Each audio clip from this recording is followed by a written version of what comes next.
Alright guys, nagpipintura tayo sa swing arm na kinonvert, na kinapalan ng ano, ayun oh. Ayan guys, para hindi halatang converted, hindi halatang paubrahin, di ba? Oh.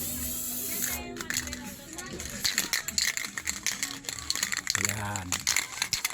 Kaya ubusin natin to isang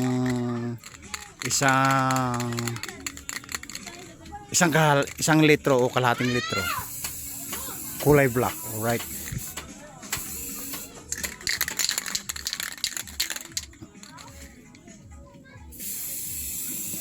alright.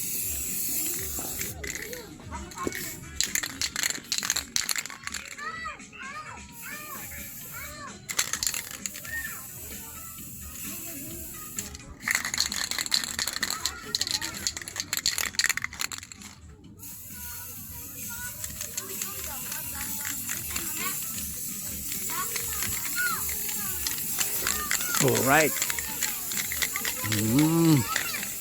Finish is finish, oh. Di halata, di ba?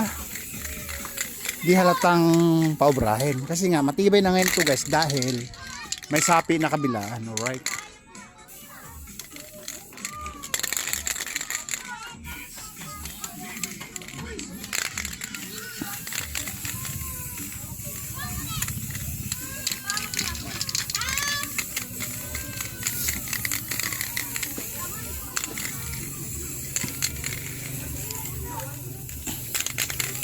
Saktong-sakto lang. Putang na. Saktong-sakto lang.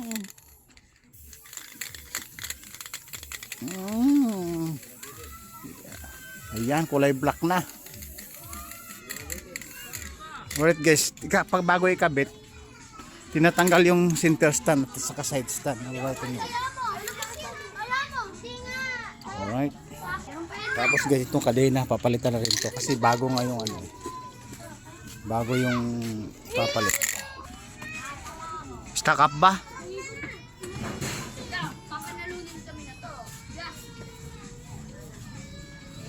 Kasi hindi pwede kasi hindi tanggalin yan eh, kasi nga sa gabal na naman.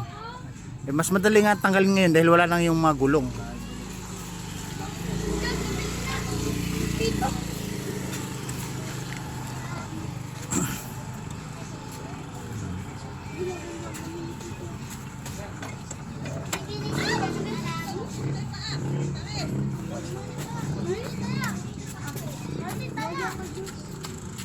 Alright.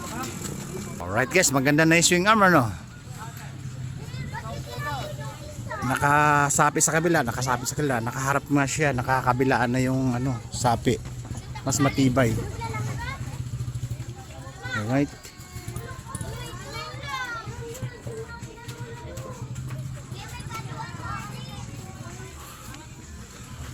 Alright guys, pinakita ko sa yung routine ng mga tipi. Ayun, papalitan dito ng ano, bagong kadena, bagong sprocket. Ito yung gulong do sa hulihan. O di ba? Tipid to the blues, matibay to the blues. Alright, ayun o. May pintura pa, parang finish na talaga. Parang hindi lang kawi-wielding, hindi bagong kawi-wielding, di ba? Alright. Vavu! My goodness.